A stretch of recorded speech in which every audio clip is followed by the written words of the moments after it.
Good evening. Hello everyone. Pop your hands up. I want you to close your eyes and I want you to picture yourself in a large open field.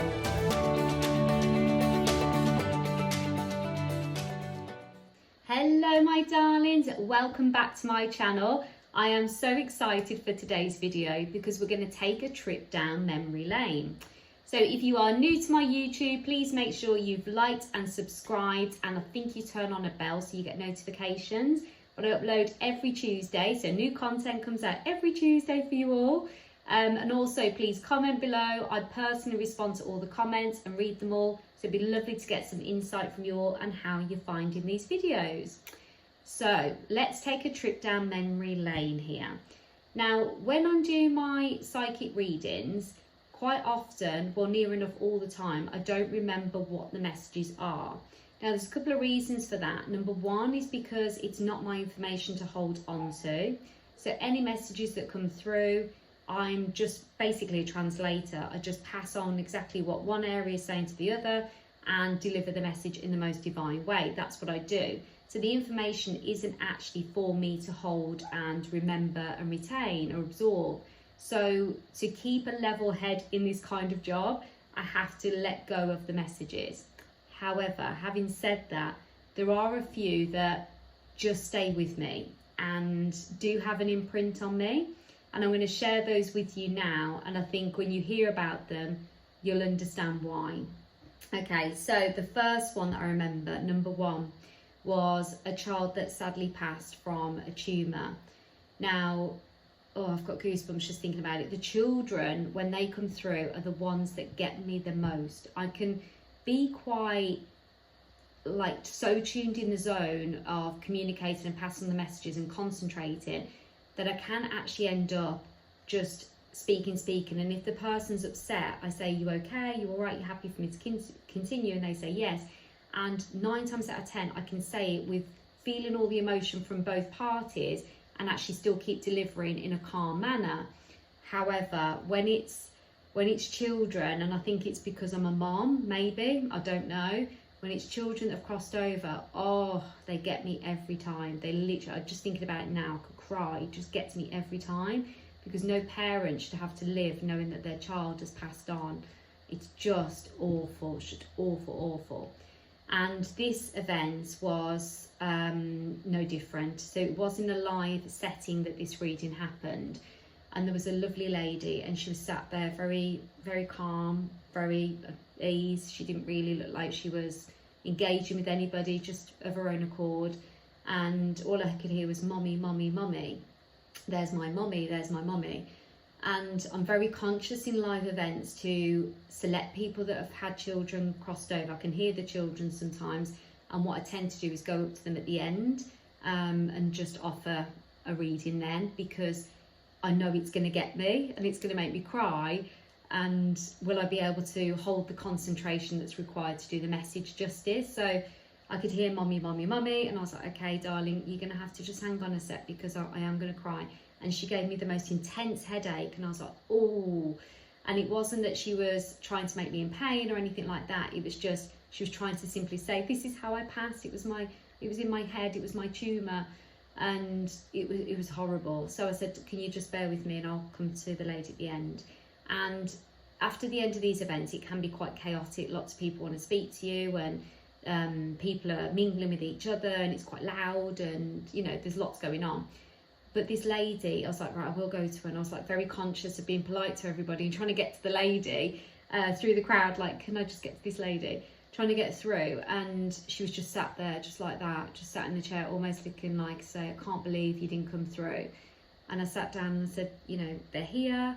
And I said the details. And I'm not going to say too much because it will give away who it actually is. And I passed on the message, and she just sobbed and sobbed. She sobbed so much that my family that were there at the time were just literally coming over to hug. Everyone was just hugging. It was really quite intense. So that one will always stay with me. The lady did actually email me a couple of weeks after and say, thank you very much, and you've done so much for me. I was very grateful, and it was just like, oh, thank you, because I did actually ask her to let me know she was all right. So that reading really stuck with me, The second was a gentleman that was killed. So the murder ones are always quite hard to read. And they're again ones that can make me a little bit emotional, because yes, that was their destiny to have that happen, but it's just such an awful way to cross over. And it's almost like when they go over to the other side, they end up in what can only be described as like a trauma clinic whilst they're coming to terms with what's happened to them. So and they do recover, they do heal, and they live on and live normally on the other side, and they're looked after just like everybody else that goes over by natural causes.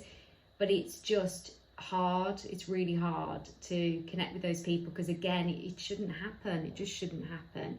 So there was a gentleman, a young guy, he was only so young, so handsome, and he had his whole life ahead of him, and he showed me who it was that had actually done this to him. I could see their faces, I could see how many there were, and he was passing on a message to his mother who was in the audience.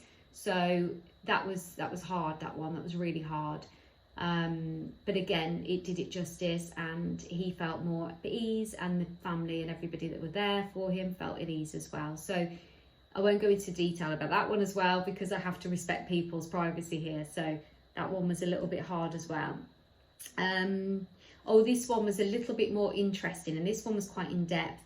There was a lady, the minute she came on to the reading, she got such a Midlandy sort of, like the accent she had meant that she couldn't be near any sea. But all I kept hearing when she was talking to me and just saying hi, and we hadn't even fully opened up to spirit, I could hear sea, and I could hear tick tock, sea, like the sea coming back and forth like the waves, and then tick tock, and I was like, what is going on, what is going on? So I opened up to spirit, and I was taken straight away to this place by a sea, this building, and I could see out. And again, I've got to be careful how much I give away here, because obviously it's private readings. And then, cut a long story short, there was an issue where they were waiting for some documentation. They couldn't find and locate this documentation, and it was something that was very important, and they needed this information.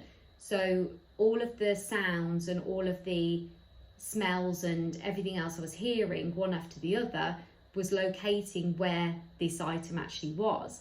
So I helped this person find the item, so that was good. And they found the document, and they needed it for whatever reason, I can't remember what it was, but they got the document and it was all sorted. So that one was like, oh my gosh, and it was so intense. I was actually placed in the room where it was, and they were walking me around. And I think I've said this to you all before on this channel, that connecting with spirit, sometimes it can feel like you are on Rightmove app, where you're going on a virtual tour. That's what it's like for me, like through the psychic keyhole is what I call it, where you go round and you're like tuning in and you can see everything. It's really crazy. So that was the other one. There was another lady that had sadly lost her partner, and the partner came through as clear as anything. He was standing directly in front of me, could see everything about him, even down to his wrinkles on his face, every detail.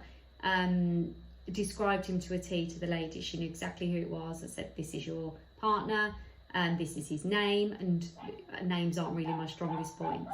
Hang on, Henry's barking again, sorry everyone, but names aren't always my strongest points. But anyway, she was wanting to move on with her life and start a fresh life, and with somebody else, and was feeling incredibly bad about this, and he gave her the blessing. So he was just saying, let her know it's okay, let her know she can move on, let her know I love her still, and he was saying all this and saying it's okay, and he described the new gentleman. So this woman hadn't said a word, she hadn't even told me her name, she just sat there and she was like, how do you know all this? I was like, it's my job to know this is who's coming through, and then all I'm doing is just passing this on for you, so just doing my job. And she's like, wow. And the look of her, I mean, she came like this, she was sat like this in front of me, and then when she left, she was like, oh, it was like a weight had been lifted off her shoulders. And I think that's the thing with this kind of work, it can receive random comments, this type of work, and I suppose anything can get some kind of backlash, can't it, or some kind of critique is the word I'm probably looking for. But when you do these messages, and when you pass on, you bring this love to people's hearts, and you see their shoulders visibly drop, and you see a parent's pain being lifted, and you connect a family back to somebody then they couldn't quite say goodbye in the way they wanted to. It's just the most incredible feeling for the individual and for the spirit. And obviously all we are as psychics in the middle are just the translators. So yes, our role is important, but it's not about us. It's not about us shining and looking better than anyone else or standing out more than some other medium. It's not about that. It's about the messages, and it's about making sure you give it the justice it deserves and you pass it on to the right people and you do it in the right context that it's delivered. And that is important just as much as actually being able to connect, knowing that what the feeling is that the person's bringing through from the other side. Is it love? Is it acceptance? You know, from that husband, for example. And if you're communicating with someone whose life was taken from them, you know, what is their core message there? What was it that they were showing you? What is it they're trying to communicate? Like, this is very, very important. So it's one thing to be able to connect, but then to articulate and send it back so that the person that is suffering on earth gets the freedom and the chance for their soul to be free and frees the pain within them is absolutely life-changing. That's life-changing. And that's why I will always, always work with spirit. Always. You'll always have me doing all this. I will always be in it for the long run. And although there's people that don't always accept it, and that's absolutely fine. Everyone's unable to have their own opinion, and that's perfectly fine.